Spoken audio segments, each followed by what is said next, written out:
پاکستان نے جنوبی افریقہ کو وائٹ واش کر کے تاریخ رقم کر دی۔ پاکستان جنوبی افریقہ کو اس کے گھر میں وائٹ واش کرنے والی پہلی ٹیم بن گئی۔ پاکستان نے جنوبی افریقہ کو تیسرے اور آخری ون ڈے میچ میں 36 رن سے شکست دے دی۔ پاکستان کی طرف سے اوپنر سائم ایوب نے شاندار اننگز کھیلی۔ اوپنر سائم ایوب نے 94 گیندوں پر 101 رنز بنائے۔ کپتان محمد رضوان اور بابر اعظم نے نصف سینچریاں بنائیں۔ پاکستان نے پہلے کھیلتے ہوئے جنوبی افریقہ کو جیتنے کے لیے 309 رنز کا ہدف دیا تھا۔ جنوبی افریقہ کی ٹیم 308 رنز کے تعاقب میں 271 رنز بنا سکی۔ بارش کے باعث میچ 47 اوورز تک محدود کر دیا گیا تھا۔ وزیراعظم شہباز شریف اور چیئرمین پی سی بی نے سیریز جیتنے پر قومی ٹیم کو مبارکباد دی ہے۔ پاکستانی ٹیم کے کپتان محمد رضوان کہتے ہیں، قوم ہم سے اسی طرح کی کامیابیوں کی توقع کرتی ہے۔ اپنے ملک سے باہر کھیلنا اور جیتنا آسان نہیں ہوتا۔ جنوبی افریقہ اپنی کنڈیشنز میں خطرناک ٹیم ہے۔ سائم ایوب کی جتنی تعریف کی جائے کم ہے۔ ہمیں اپنی محنت پر بھروسہ تھا۔ Opener, middle order, fast bowler سب نے پرفارم کیا۔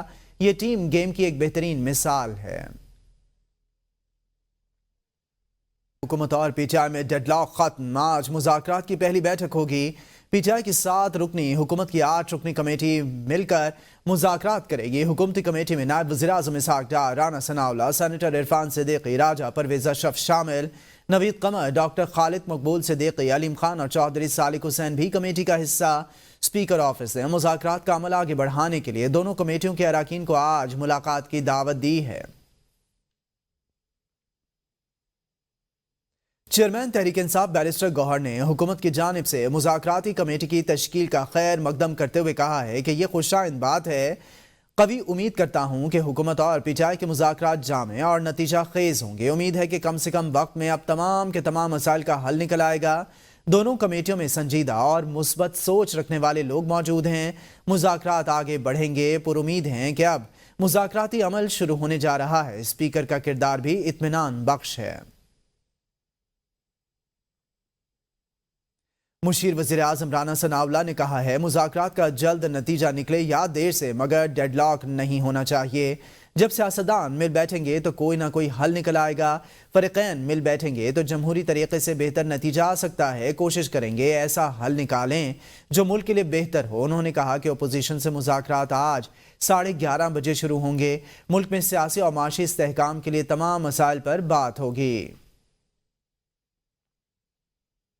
پی ٹی آئی رہنما شیخ وقاص اکرم نے کہا، مذاکراتی کمیٹی آج ملاقات کرے گی۔ ملاقات کی پیش رفت سے بانی پی ٹی آئی کو آگاہ کیا جائے گا۔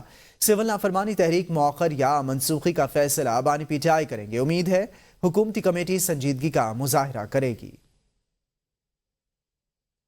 آپ کو بتائیں کہ پی ٹی آئی نے اسپیکر ایاز صادق کی ملاقات کے حوالے سے دعوت قبول کر لی ہے۔ پی ٹی آئی نے اسپیکر ایاز صادق کی دعوت کو قبول کیا ہے۔ ملاقات کی پی ٹی آئی مذاکراتی کمیٹی آج ملاقات کے لیے جائے گی، ایسا بتانا ہے شیخ وقاص اکرم کا۔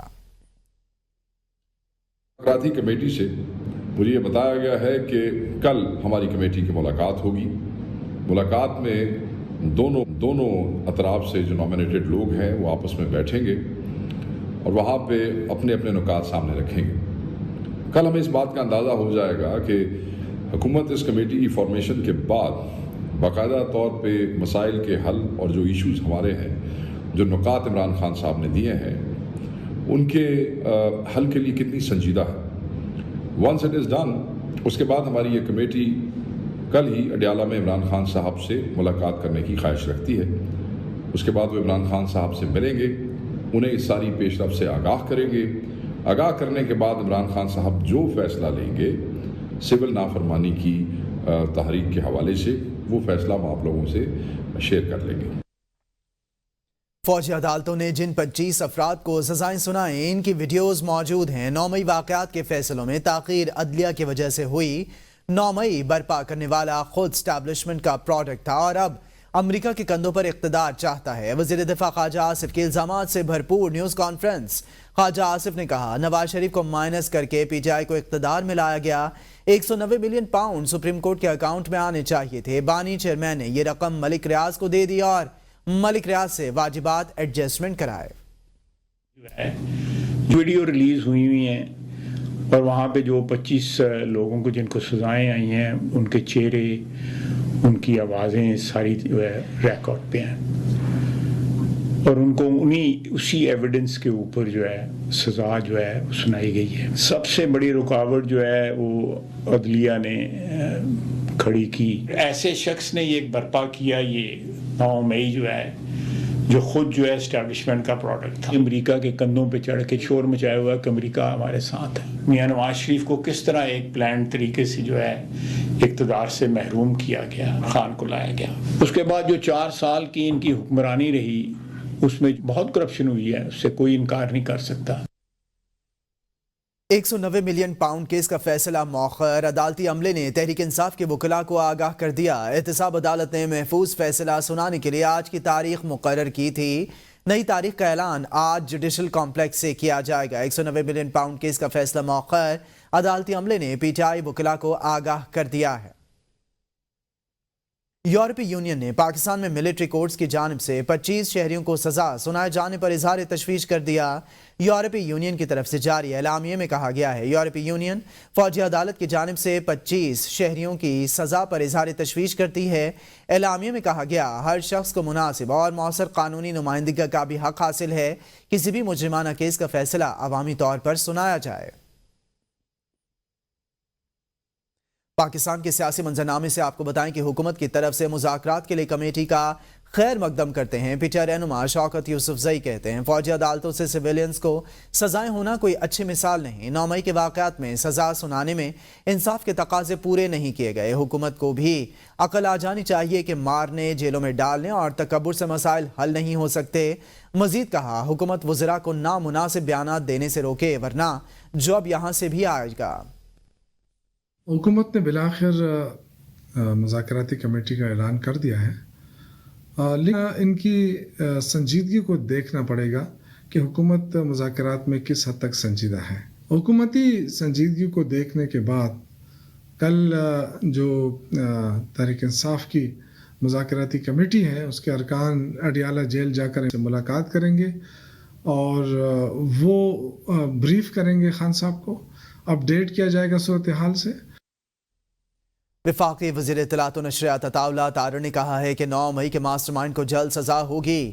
اپنے گھر میں رہ کر اپنے گھر پر حملہ قابل قبول نہیں. پی ٹی آئی نے ملکی مفادات کو نقصان پہنچانے کی کوشش کی. کم سے کم شہداء کی یادگاروں کی بے حرمتی تو نہ کریں. سیاست کی آڑ میں ملک پر حملے قبول نہیں.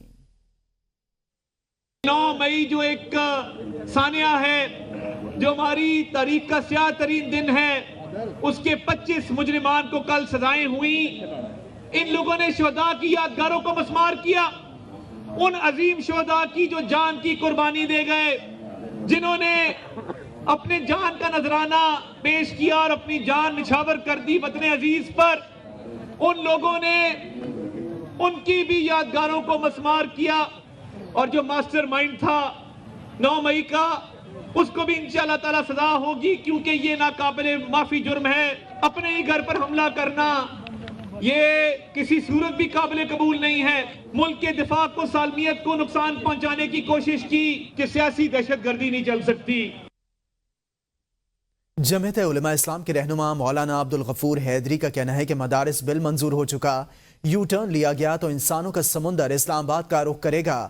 مولانا عبدالغفور حیدری نے کہا کہ سمندر انسانوں کا اسلام آباد آئے گا. مدارس بل کو حکومتی جماعتوں نے اتفاق رائے سے پاس کیا تھا. صدر نے 10 دن گزر جانے کے بعد اعتراضات اٹھائے. انہوں نے کہا کہ چند علماء کرام کو مدارس بل کے خلاف کھڑا کیا گیا. اب اتفاق رائے سے ہمارے موقف کو تسلیم کیا گیا. رہنما جے یو آئی کا کہنا تھا کہ بلوچستان اور خیبر پختونخوا جل رہے ہیں. حکومتی رٹ کہاں ہے؟ پاکستان کہاں آگے جا رہا ہے؟ وسائل پر اپنا حق جتلانا غداری نہیں ہے.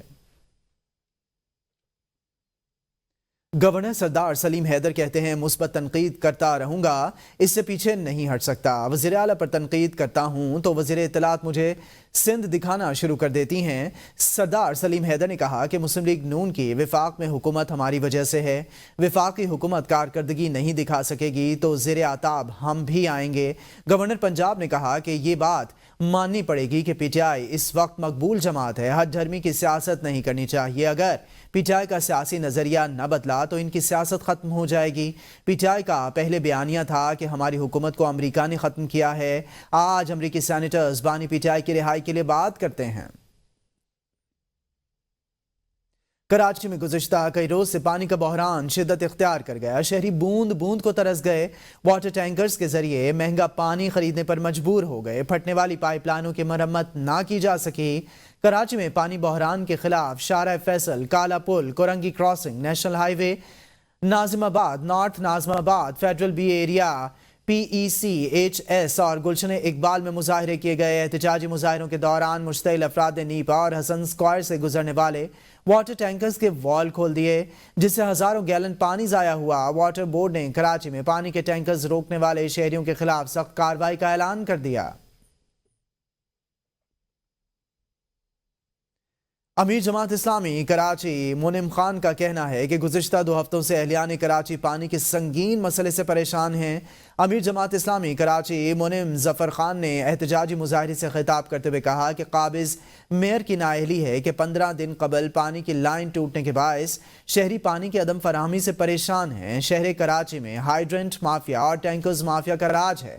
مسلم لیگ نون کو کراچی سے کوئی غرض نہیں ہے. پیپلز پارٹی اور MQM آپس میں نورا کشتی کرتے ہیں اور شہریوں کو بجلی اور پانی سے محروم رکھتے ہیں. PTI کراچی کے رہنما خرم شیرزمان کا کراچی میں مسلسل پانی کی بندش پر اظہار تشویش. کہتے ہیں MQM پیپلز پارٹی نے ہمیشہ ہر معاملے میں مکمکا کی سیاست کی ہے. خرم شیرزمان کا کہنا ہے کہ کراچی بوند بوند پانی کو ترس رہا ہے. سندھ میں حکومت نے پیپلز پارٹی کا 5واں دور دیکھا ہے اور شہری کراچی میں پانی سے محروم کیا گیا ہے لوگوں کو. MQM فارم 47 کی پیدائش ہے. غیر ملکی نمائندے عوام کا دکھ کیا جانے. یہ ساری گیم پیسے کی ہے. مافیا حکمرانی کر رہا ہے اور پیسے بنا رہا ہے. عوام رل رہے ہیں. پانی کے لیے سارا دن لائنوں میں لوگ لگے رہتے ہیں. ٹینکر مافیا سے عوام مہنگا پانی خریدنے پر مجبور ہیں. آگے بڑھیں اور آپ کو بتائیں کہ دنیا کے موجودہ امیر ترین افراد کی فہرست میں ایلن مسک پہلے نمبر پر $442 ارب کے مالک ہیں. تاہم دنیا کے امیر ترین افراد کی تاریخ میں مسک بہت پیچھے ہیں. چنگیز خان کا نام فتوحات اور قتل و غارت کے لیے تو جانا جاتا ہے، لیکن آپ یہ جان کر حیران ہوں گے کہ چنگیز خان انسانی تاریخ کے امیر ترین شخص ہیں. چین، روس اور یورپی حکمرانوں کے ساتھ ساتھ اس فہرست میں مغل بادشاہ اکبر اور اورنگزیب بھی شامل ہیں. دنیا کے کون کون سے حکمران کتنی دولت کے مالک تھے، یہ جاننے کے لیے دیکھتے ہیں یہ خصوصی رپورٹ. کو فتح کرنے والے منگول قبیلے کے سربراہ چنگیز خان کو دنیا کی تاریخ کا امیر ترین شخص بھی مانا جاتا ہے. ویب سائٹ لومنی کے مطابق 13ویں صدی میں ایشیا اور یورپ کے وسیع علاقے پر حکمرانی کرنے والے چنگیز خان کی دولت کا اندازہ $100 ٹریلین یا 2.78 کروڑ ارب روپے لگایا گیا ہے. چین پر 11ویں صدی میں حکمرانی کرنے والے شینزونگ آف سونگ دوسرے امیر ترین حکمران تھے، جن کی دولت $32 ٹریلین یا 89 لاکھ ارب روپے سے زائد تھی.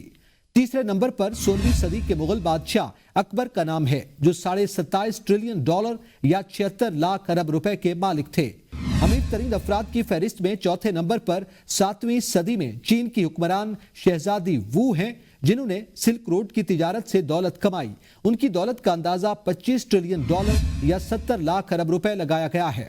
مصر پر 1400 سال قبل مسیح حکمرانی کرنے والے فرعون سوم امن ہوتپ $7 ٹریلین یا 20 لاکھ ارب روپے کے مالک تھے اور دنیا کی تاریخ میں 5ویں امیر ترین فرد مانے جاتے تھے. گزشتہ یا موجودہ صدی کے حکمرانوں کی بات کی جائے تو دولت کے حساب سے ان میں پہلا نمبر تھائی لینڈ کے بادشاہ کا ہے، جن کے پاس $45 ارب یا 12,500 ارب روپے کی مالیت کے اثاثے ہیں. متحدہ عرب امارات کے مرحوم حکمران خلیفہ بن زائد النہیان اور برونائی کے سلطان حسن البلقیہ 30 ارب کے مالک ہیں، جو پاکستانی روپے میں 8,000 ارب روپے بنتے ہیں. سعودی عرب کے شاہ سلمان بن عبدالعزیز 20 ارب یعنی 5,500 ارب روپے کے اثاثوں کے مالک ہیں، جبکہ سعودی عرب کے ہی شہزادہ ولید بن طلال کی دولت کا اندازہ 14.5 ارب ہے، جو پاکستانی روپے میں 4,000 ارب روپے بنتے ہیں. اسماعیلی فرقے کے سربراہ آغا خان چہارم پرنس کریم الحسینی 16 ارب 80 کروڑ یا 4,500 ارب روپے کے اثاثوں کے مالک ہیں. دبئی کے امیر شیخ محمد بن راشد المکتوم 14 ارب یا 3,800 ارب روپے کے اثاثے ہیں.